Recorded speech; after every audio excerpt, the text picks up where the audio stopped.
The new week, and today let's talk about connection. So nice to have you here. Let's connect. So as I was saying in the post, obviously connection is a really important part of your health, your well-being, and your immune system as well. So today I want to talk about how connection works and how that affects your brain and what's going on inside your brain when we connect with other people. And then also talk about, okay, how do we increase those connections? How do we make sure that we have that wonderful network of people around us that make us feel safe? Because remember, the ultimate goal and what I do in Prava is help you create the situation in your brain, or the structure in your brain and the thoughts that make your brain feel safe. Calm down that little amygdala that is filtering all the messages that are coming in, because again, we're still getting lots of messages, aren't we? There's still lots going on around the world, and we're all still in quite a time of uncertainty. So let's look at how we can make that sorry everyone. So let's look at how we can make that a constructive phase of our life and actually build new connections, because it is a time now where, even though we all need to social distance and a lot of us are now at home a lot more than we would normally be, and we're not connecting physically or face to face with people perhaps as much as we normally do, we can, luckily, we have technology that allows us to keep connecting, and we can organize things in our lives so we still keep connecting with those people around us. So let's have a look at how this works and why connection is so important to us as humans. So I'm going to bring across, where is my thing here? Get this organized. Here we go. So why is connection so important to us as humans? What we have to remember, and I think we forget, that it has only been such a tiny fraction of time in our evolution that we have lived the way we live now in this kind of modern society, very urbanized, huge populations. For most of our history and the evolution of human beings, we have lived in tribes. We forget, don't we, that our brain is the product of this huge eons of evolution that have basically gone through and created structures within us that make us able to survive. And one of the big sort of benefits of humanity and what we do is that we developed a much bigger, higher brain, and a big part of our survival is coming together in groups and cooperating, being together and being able to communicate and talk to each other and create really quite close social tight-knit groups that can support each other and help each other, whether that's through roles, so different people in the group doing different roles, so not everyone has to be alone and surviving on their own and being good at everything. Different people in the group can be good at different things, so we can all shine in our own way and contribute to the group. And it means that we can live as a society and support each other. And that's the wonderful thing. That's why one of the reasons we have grown in population across the world is because we are so good at being in groups and cooperating and being together. I think sometimes some of the world leaders forget that one of our big superpowers as humans is actually our ability to work together and care for each other. We've evolved to care for each other. We have big centers of our brain that are all about, that are focused on empathy, understanding how another person or another animal feels, so that we can adjust our behavior and respond and help and make sure that our whole tribe makes it through the winter or the challenging times.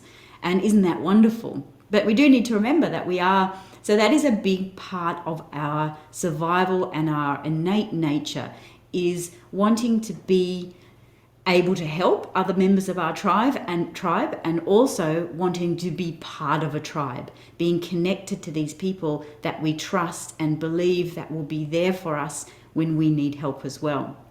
So that's something that unfortunately I think in our society has kind of gone by the wayside with the invention of technology and the urbanization, us all living in big cities, and especially here in the Western world, we tend to have moved towards a far more individualistic lifestyle. We are all these little nuclear families living in households. Our houses have fences between them. We kind of shut ourselves away in these little boxes and don't necessarily take as much time or energy and don't have the opportunities a lot of the time to connect on those deeper levels that perhaps we used to be able to really spend a lot of time with people other than those people right close to us, our partner and our close families. And so what is important in this time when we can't actually access our close families a lot of the time, the people who are genetically closest to us, we do need to rely on those people that perhaps are more geographically close to us. And forming those connections is really important. So you might find the first thing you can do is, obviously, as we're all locked down, one of the things we still need to do is exercise. We need to get out and about, and we need to have, for our health and well-being, we need to have the sunshine in our face and have some light in our eyes. So we need to get outside. And now's the perfect opportunity to actually get outside and walk down the street and meet. Who are you surrounded by? Who's actually living in your geographical area and location? Walk down the street and other people. It's really cool, actually. What I've noticed is a lot of people are out and about. Have you noticed that? Have you seen in the local parks? I love it. It's all these people are out and about, walking, their dogs, riding. There's so many kids in the park. I love seeing the kids playing and riding their bikes and running up and down. And, we're all making sure we're far enough apart from each other that we're being responsible. But that doesn't mean we can't wave hello, share a smile, share a little chat, 5-minute chat about what's happening. We can connect, even if it is from 2 meters away. So that's wonderful. So one of the things that I'd highly recommend you do and make an intention, set an intention to do, is find out who your neighbours are. Connect with them, say g'day over the fence, and start to find out a little bit more about them and who they are and their stories. And so that's the other really important thing in human life is the stories, our shared stories and experiences. So number one, find out who your neighbours are and start just saying hello, maybe sharing a smile and a connection in that level. The second thing that we can do if we're not going outside is to book in calls with people, whether that's on the phone, on FaceTime, or on connections like Zoom. I know everyone's using Zoom at the moment, which is great because we still get to connect and see each other. And I'm actually purposely booking in calls with people I'd actually not caught up with for ages, and only because they may be in a different state or a different country. But now I'm making the effort to actually connect with those people. It's really lovely. I'm getting to know people that normally I wouldn't actually make the time to particularly just hang out with, because why not? Let's have a chat, let's have a glass of wine, or be online for a little bit and connect. Even this way, we're still connecting, we're still learning about each other, we're still being part of a community and a group of people who share a common interest or find commonalities between each other. So make that intention as well. Is there some people that you haven't spoken to for ages that you could pick up the phone, give them a call and say, hey, how you going? What's been happening over the last however many years? How have you been? What have you learned? And that's really a great way to remind your brain that there are other people in your world besides those people. It's like, I notice everyone's doing those echo chambers. Everyone's seeing if they're in an echo chamber on Facebook and in social media at the moment.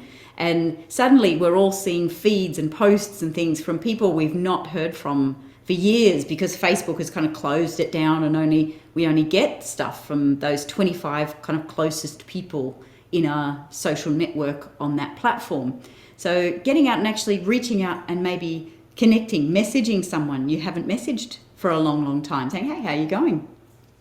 Opening up that communication so that you remind not only for that wonderful feeling, but also to remind your brain that you do have people in your world that care about you, that know that you are alive and exist, and maybe check in on with you once in a while. Maybe now's the time to form those groups where you do make an actual formal, every Friday afternoon we get together at 4 p.m. and see what's happening for the week.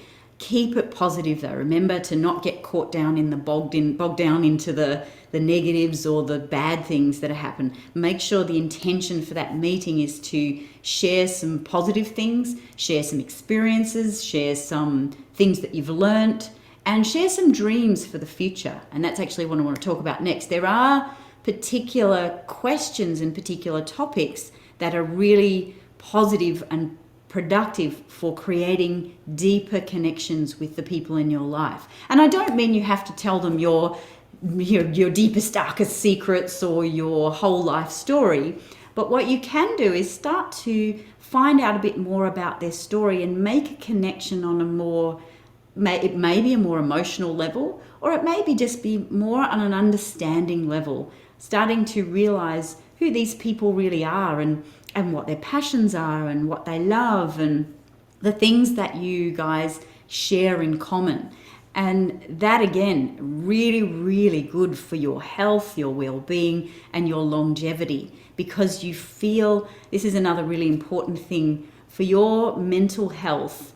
It's important for you. One of the most important things is to be okay with you. Feel that you, exactly as you are, that you belong, that you don't need to change yourself, you don't need to put on a face or an act or be someone you aren't just to get acceptance from your tribe. And see, I think this is a really exciting moment in history where a lot of people are going to form wonderful connections with people they never realized existed, that in places where they truly feel like they belong. Because sometimes in your family, some families are great. You feel like you belong. It's very supportive. But a lot of the time in families, even though we're genetically related and we're genetically similar, it doesn't mean we like the same things or that we're all agreeing on everything.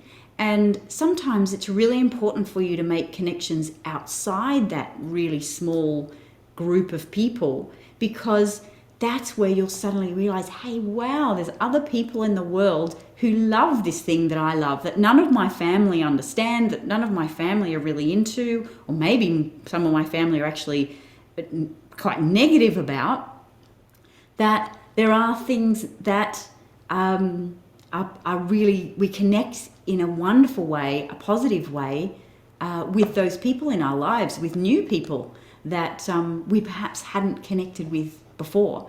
So I think that's really, really important, that we not only connect and form that tribe within our own walls, but also beyond that. Set an intention to find people who you truly feel like you belong with, that you can, there's a little part of you that you wouldn't share perhaps with the closest people in your life, because it's something perhaps they don't understand, that you find that tribe of people online that love that thing too. And so you can explore the wholeness of you. And again, this is coming around to getting your brain to feel completely relaxed and calm, because it knows no matter what happens, there's people, you belong. And you belong maybe not just to one group, but actually many groups. And there's many parts of you that belong in different settings and different groups. This is a really, really powerful exercise for you to do. And we've got this wonderful opportunity right now to do it. So in order to do that though, there are, like I said, there's some really important connection questions that you can ask someone, or that you can get into a conversation with someone to start figuring out what elements of this person do I really connect with, and do we really enjoy sharing with each other. And all of us have stories and passions and things about us that are unique, that other people will share. And so let's have a look at some of those things, because there are certain questions, and this is where we get into a skill. It's another skill that's really, really powerful for you to learn, is being able to ask the right questions and being curious about people and their lives and who they are. And this is something that Matt and I have done our whole lives. We're very, very curious about people. I love people, and I love knowing their stories and understanding more about who they are. And I often find that when I'm talking to someone, that they will say to me, "Oh my goodness, I've not ever said that. I've never told anyone about this before." And it's because I come into a conversation with the openness of wanting to know more about someone without judgment, without worrying about all that kind of stuff. Just being curious about the way someone else has lived their life, the journey they've been on, and what I can learn from that, and how perhaps I can take something of their experience and help make myself a better person, and help the other people around me maybe share that story, because it will perhaps help someone else in my world as well. So if you can go into those conversations with that sense of childlike curiosity, what does this person have to share with me? What could I learn from this person, and how can I connect with them and make them feel like they matter, that they are important, and that they're really interesting, that what they have to share is valuable. So that's the attitude I always go in with when I go into conversations. I really love to learn about people. So let's have a look at some of the questions, because if you're not used to conversation, if you haven't developed this skill, it can feel a bit awkward, especially if you're a bit introverted and a little bit kind of concerned that you might ask the wrong thing, or feel a bit nervous about that. And even the opposite too, if you're quite extroverted, and this is my problem, I have to remember to shut up. I have to remember to listen and not just because I get very excited and talk and want to share everything. And so I have to remember to listen as well. So either end of the spectrum, we can always get better and move ourselves towards that middle where we do both. We listen and we share. So I'm just going to grab my thing here. So the questions that bring us together. So here's the categories of questions and the sort of things that you can ask someone in order to get some really good feedback, in order to get a nice conversation going and be actually finding out something a little bit deeper, places where you can connect with someone. And the first thing is gratitude or appreciation. Now that might be gratitude for just general things that you're grateful for in your life or that you really appreciate. That might be nature, it might be art, it might be your family, it might be anything, all the things that you are grateful for and appreciate. And it might be around your passion, your things that you love, or it might be asking them what they're grateful for and getting an understanding of what things are really important to them in their life. Or it might be gratitude and appreciation of them. So expressing and actually letting people know. And that's something that I loved and I noticed so much about when I very first met Matt, my husband. If you don't know, my husband, we met when we were quite, young these days, when we were in our early 20, no, actually, how old was I? 20 or 19? And one of the things I noticed about Matt and that drew me to him so much and straight away was that he was so grateful and so complimentary in a very genuine way. If he liked something about someone, he would just say it. He would say, "Wow, look at that girl's beautiful hair," or I don't know, that's a bizarre example, but whatever it was, he was very easily complimenting. And that was lovely. It was so refreshing. I came from kind of more a background of witty banter and back and forth and hassling and things like that. And it was so lovely and refreshing to have someone who was just so complimentary and was happy to compliment whoever and whatever he thought that gave him joy. And so I think there's something I learned from that. I thought, yes, that's something that I would like. That's a gift I'd like to give other people as well. Be able to, if I see something and I really like something about someone, their smile, their laugh, their whether it's looks or something they've said or something about the way they do, their beliefs or whatever it is, I like to actually just tell them and let them know that I really admire that about them. And I think that creates a deeper level of connection because that person realizes that, and they feel very special. They feel very more confident, hopefully, in my presence to open up even more to me because I appreciate who they are and I've let them know. And so maybe think about that, whether that's for your own people in your own little world, maybe your partner. And I know over time, and especially in these very challenging situations where we're kind of being thrown together and it can get very easy to focus on the things that are annoying you or irritating you, now's the time also to balance that with, well, what are the wonderful things about that person that you just really appreciate, that you could compliment them on? When they walk out in the morning or when you wake up in the morning, do you love the color of their eyes? Do you love how they smile? Do you love how they walk? Do you love the things that they say? Whatever it is, tell them. Don't hold back. Just tell them and tell them that you're grateful for them in your life. The next thing that you can talk about, which is a really great way to connect, is nostalgia. Sharing happy or pleasant or exciting memories of your past. So going back, what was your favorite toy? And you can both talk. That's an easy thing to talk about. When you were little, what was the favorite toy that you loved to play with? Was it Lego? Was it your teddy? Was it something outside? That is a moment where you can share a really nice, you get an insight into their life, you get an insight into what it was like for them to grow up, and an insight into the things that bring them joy. And not only are you kind of finding out more about them, you're also giving them a wonderful gift, which is transporting them back into that moment in time when they had such a wonderful time and that life was fun and there was that wonderful toy that they used to play with, and it transports them back to that moment.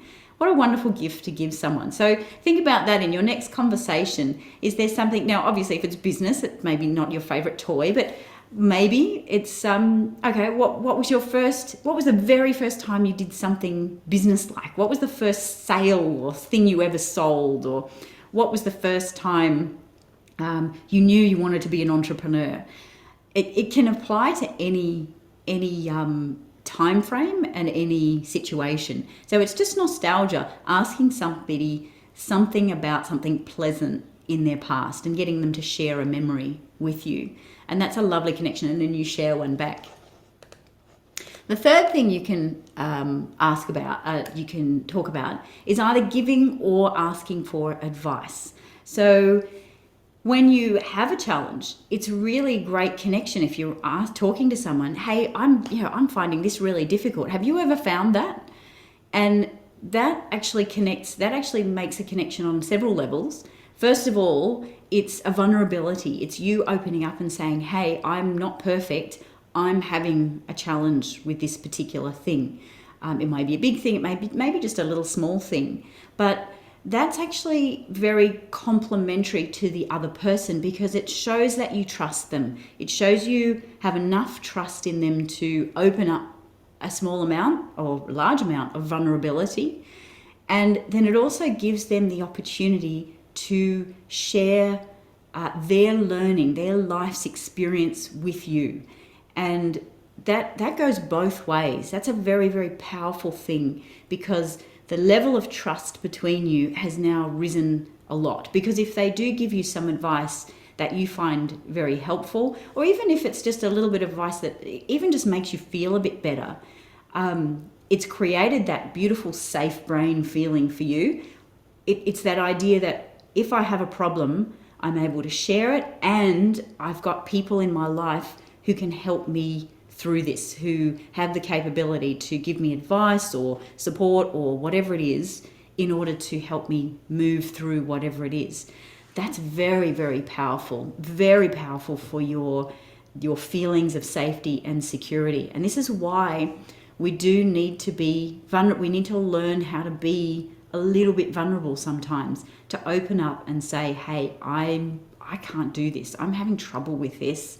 Have you ever felt this as well? And that's a very, very powerful way to connect with someone. Now, obviously, you don't do that to people who you barely know. Like if you're doing if it's an acquaintance that you haven't spoken to in 10 years, you're probably not going to tell them about a deep, dark challenge that you're having. It's probably more a light challenge, maybe something going on in your household. Oh my God, but my lights keep blowing. Have you ever had your lights always blow? Why is it they all blow at once? See how that's just, and then what do you do? What sort of light globes do you use? Even if it's something just as inane as that, that's still a connection. It's still a wonderful, joyful sharing of an experience, and also of someone feeling powerful, feeling helpful and useful by being able to give you help and advice, even if it's a small thing. So think about that. Even doing that with your partner and your family as well. Especially if you're especially if you're one of those people who are always giving. It's really important for you to also be able to accept advice. And so really important when someone does offer you advice, you need to accept it. You need to take it and thank them for it. Even if it's not something you're going to go away and implement, you go, okay, right, I hadn't thought about that. And show that that advice has actually impacted you in some way. Even if you're not going to go and implement it, it's important to acknowledge that they have offered you something and you take it. So that's really important. If you're a helper, you're always out helping everyone else, really important to allow other people to help you as well. Offer advice and take it. Actually, maybe one might actually even help. So make sure you take advice as well as give it. The sharing of experiences, the sharing of dreams, the sharing of, that says aspirations there, the sharing of what's our next holiday? Where are we going to go? Or where, remember when this, sharing, especially if you catch up maybe with someone from school or from uni or from a previous job or something like that. This kind of goes with nostalgia as well, sharing those experiences. When I was in this country, I did this, and did you do that, and did you do that? Finding those common grounds of experiences that you've shared and that you loved, and the dreams that you have, the goals that you have. Again, especially with your partner, sharing those things really increases your bond with your partner. Matt and I, every day, we're always talking about, hey, where are we heading? What do we want to do here? What's our priorities for today? How's that moving us towards where we want to go? So we're always sharing that, and I love sharing that with other people as well. Just hearing about, because sometimes when they share their dreams and goals, I think, oh wow, that's a cool dream or goal. I might have that one as well. I'll think about that. So sharing preferences, what do you like, what do you don't like, talking about movies or food or wine or whatever it is, having those discussions about what you like, what you don't like. You get to know someone, feel who they are and whether there's someone that you belong with or belongs with you.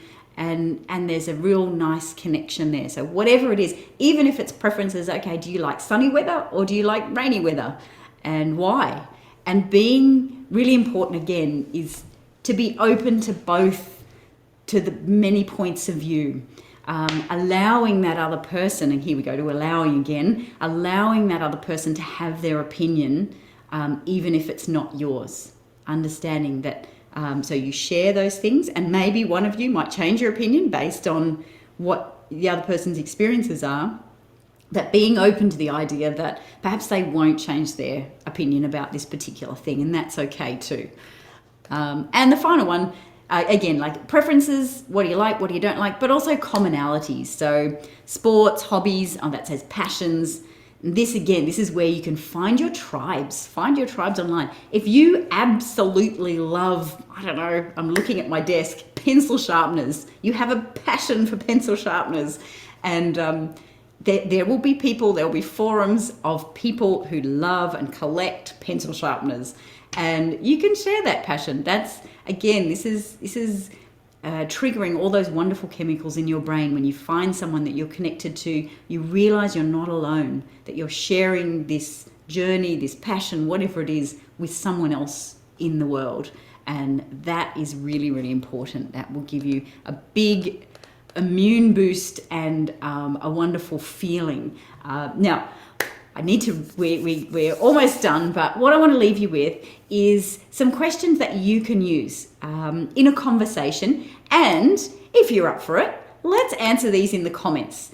Pick one of those questions and answer it in the comments. I'd love to hear. I'd love to know more about you and some things about you. So what are you most thankful for right now? So write in the comments, I'm most thankful for. And I've got to say, the first thing that came to my mind was I'm thankful for the incredible blue skies that we are having. I get such a sense of joy and freedom when I look up into that deep blue sky. And Fiona, you said that last time.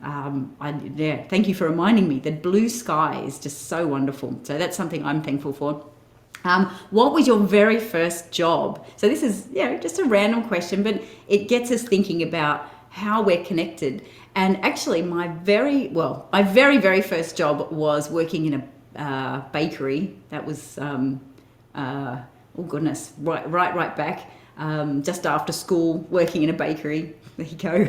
just selling cakes and things like that. But my first kind of real job was actually in respiratory medicine, and I was working so I'd done a degree in zoology, and then my first job was actually in respiratory medicine, working in the children's hospital, testing in kids for respiratory function and allergies and things like that. I think they actually picked me because I was quite relatable and personable, and they thought, because I'd done that kind of work with kangaroos as well, some respiratory. So I don't know, maybe they thought it related. Kangaroos, kids, there you go. So there's an interesting trivia fact about Liz, and I did like it. It was wonderful.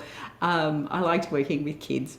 And the best advice I've been given, and I was thinking about, actually, you could relate that to anything in life, but I was thinking about the best advice I think I got from my parents was, no matter what happens, always get up and go again. So I learned that from my parents. Doesn't matter what happens, the most important thing is you get up and you keep going. And that's the best advice. I think that's seen me through a lot. Best place to go on holiday. So I'd love to actually know. So if you've got a good piece of advice that you've been given, put it in the comments. That'd be great. We're all going to learn a lot from each other and learn a bit more about each other too.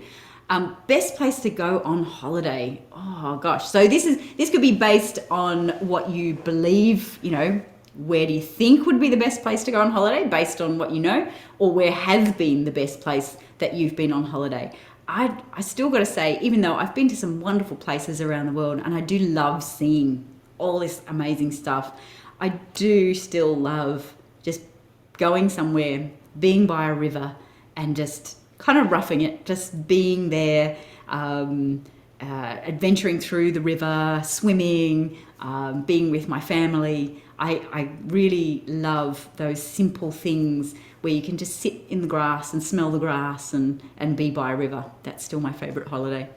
What makes me laugh out loud? Lots of things make me laugh out loud.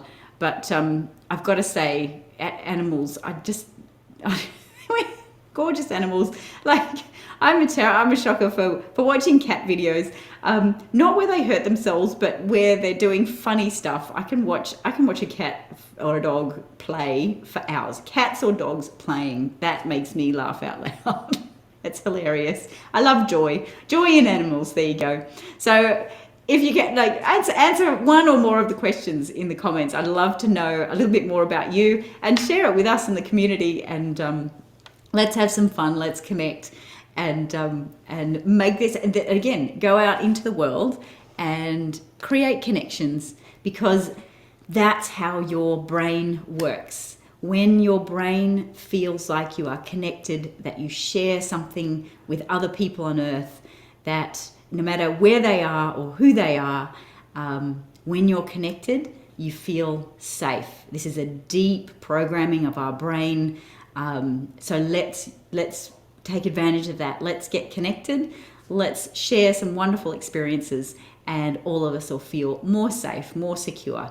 And that gives us that higher likelihood of those wonderful moments of joy and resilience. So we'll see you again soon. Enjoy. Let's connect. Bye.